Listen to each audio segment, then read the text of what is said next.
Jadi Fatihah yang kita baca itu lebih sakti daripada sayapnya Sayyidina Jibril. Sayapnya Sayyidina Jibril hanya tembus sampai Sidratul Muntaha. Tapi kalau Fatihahnya Nabi Muhammad SAW tembus sampai ke arasnya. Bertemu Allah, nggak perlu ketemu Allah di aras. Nabi Muhammad mau di mananya bisa ketemu Allah. Aras itu tempat sujud termulia. Masa satu kali sujud beliau di sana itu sudah mencukupi amal-amal semesta.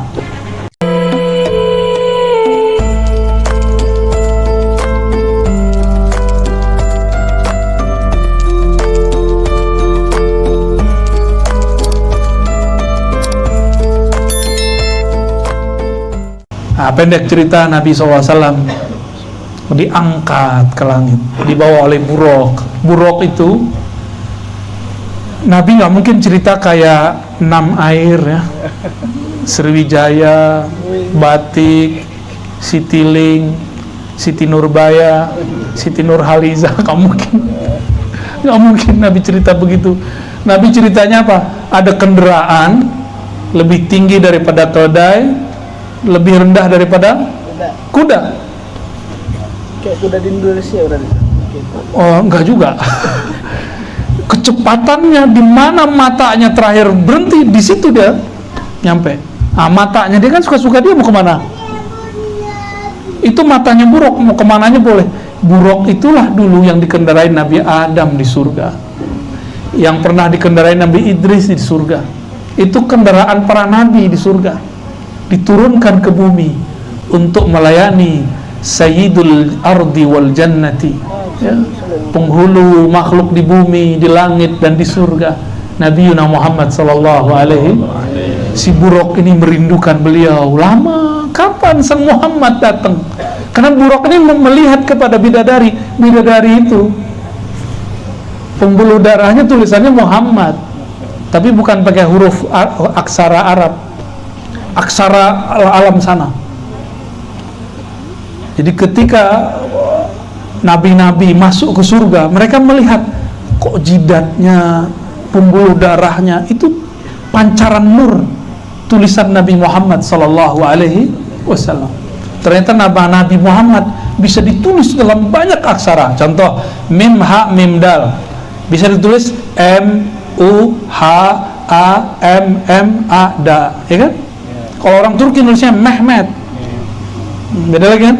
Di Cina bisa lagi pakai apa? Di Korea beda lagi. Kalau di Jawa ada namanya Hana Caraka, Data Sawala, itu saya pernah belajar. Unik juga. Ya. Tuh, kan antum bisa bib. Nama Nabi itu terlihat di pembuluh darah mereka. Bidadari. Maka bidadari itu adalah huruf-huruf Nabi Muhammad sallallahu alaihi wasallam. Kalau kita dekat sama yang punya huruf gimana? Gampang, ya, dikasih hurufnya. Ya, betul. Ibu-ibu ini hurufnya bukan? Kayaknya bukan ya. Lalu si Buruk ini karena dia merindukan Nabi Muhammad SAW, ketemu Nabi, awalnya dia bingung. Emang ini Muhammad? Bingung dia. Dikenalkan oleh Jibril, ini Muhammad yang engkau tunggu-tunggu, yang saya juga tunggu-tunggu. Ternyata Sang Jibril lama juga menunggu Nabi Muhammad sallallahu alaihi wasallam. Beliau nunggu Nabi sambil sholawat. Nah, ini rahasia nanti. Nih, ingat ya. Kalau lagi nunggu ngapain? Tunggu dengan sholawat. Tunggulah, habis itu ada keberkahan turun. Apa aja masalahnya? Yang di sono sholawat, di sini sholawat, kencang-kencangan sholawat. Ya, mana yang kuat selawatnya nanti, itu yang menang. Sayyidina Jibril karena dia bersolawat, dia dipilih oleh Allah untuk menjadi penghubung antara urusan langit dan bumi. Azazil namanya, nama iblis. Iblis itu dulu malaikat namanya Azazil, nggak mau solawat, maka tidak dapat jadi pemimpin. Ya, mau jadi pemimpin kan nih Pak Haji nih. Ya, biar diridai oleh Rasulullah, diridai oleh Allah, banyak salawat. Ya, insya Allah. Kalau Jibril salawatnya banyak. Angka-angka yang disebutkan itu cuma menunjukkan banyak, lebih dari itu. Karena Jibril itu satu napasnya bisa khatam Quran ribuan kali. Selesai dia.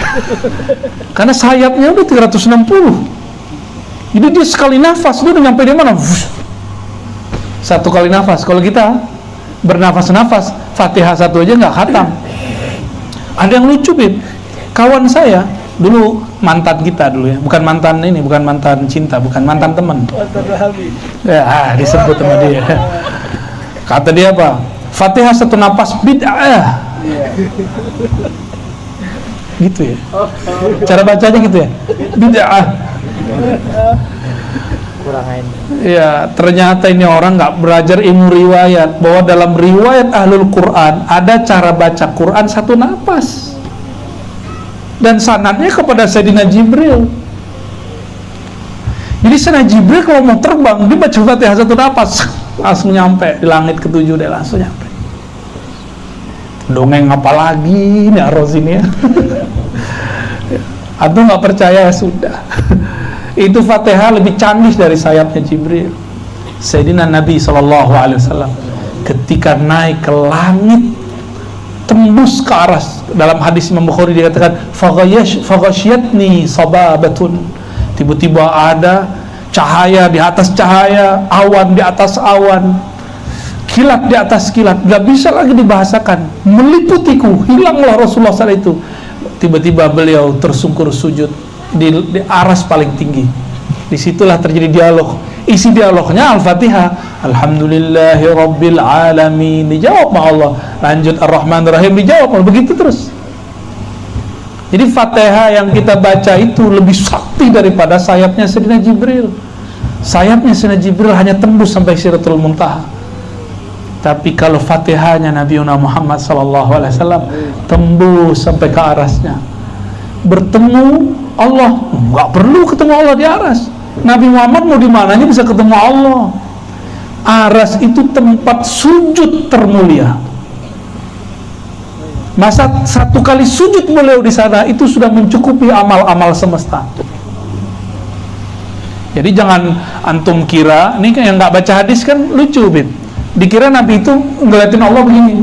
Allah, kamu cakep ya. Enak amat begitu. Itu mah di kafe kali. Ini aras bukan kafe, bro. Aras itu artinya istana singgasana Allah. Orang masuk singgasana nggak ada yang sok-sokan. Masuk istananya Allah, langsung tersungkur. Fakharra sajida. Nabi Muhammad naik ke aras itu sujud. Makanya amal sujud itu dipindahkan ke bumi. Jadilah amal kita sholat 5 waktu. Ini rahasia-rahasia sebenarnya.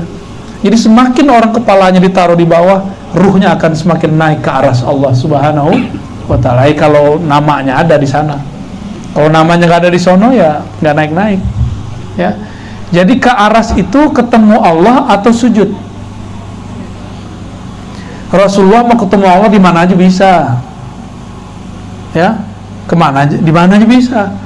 Di aras itu beliau sujud di Bait Ar-Rahmani, karena namanya Ar-Rahman 'alal 'arsis tawa. Allah yang Maha Rahman beristawa di atas aras, bersemayam di atas aras. Maka saya istilahkan rumah Baitullah yang ada sana kan, ini replika daripada Baitul Haram, hitam-hitam. Baitul Ma'mur putih-putih, karena malaikat-malaikat semua. Sedangkan ini semua warna ada, tapi warna yang paling disukai Rasulullah adalah hijau. Maka Baitur Rahman warnanya hijau, hijaunya Rasulullah Sallallahu Alaihi Wasallam. Itu namanya Al-Bait Ar-Rahmani. Nah, guru saya ada seorang wali, kita ketemu, dia menyebutnya Al-Bait Al-Ahmadi atau Al-Bait Al-Muham. Ini istilah-istilah aja ya. Kalau yang berminat silakan dicatat, diingat-ingat. Ya. Ini ada rekamannya. Nah, nanti diputar-putar ulang. Nama-nama ini perlu diingat-ingat. Kalau masuk istana Allah, ada istana di dunia. Kalau nama kita belum nyampe ke istana, nggak dapat undangan istana, boleh masuk nggak? Nggak boleh masuk. Maka nama kita harus ada di sana baru bisa naik. Ya, nama ruh namanya, bukan nama jasad. Nama jasad, nama KTP, Rasulullah nggak punya KTP. Jadi bukan nama yang KTP ini yang akan kita bawa nanti ke sana. Itu nama ruhani. Itu yang akan dibawa, yang ditulis di sana itu. Setiap kita ada punya nama. Masalahnya udah dikasih tahu atau belum? Ya, ya gimana mau tahu ya? Jadi wali dulu.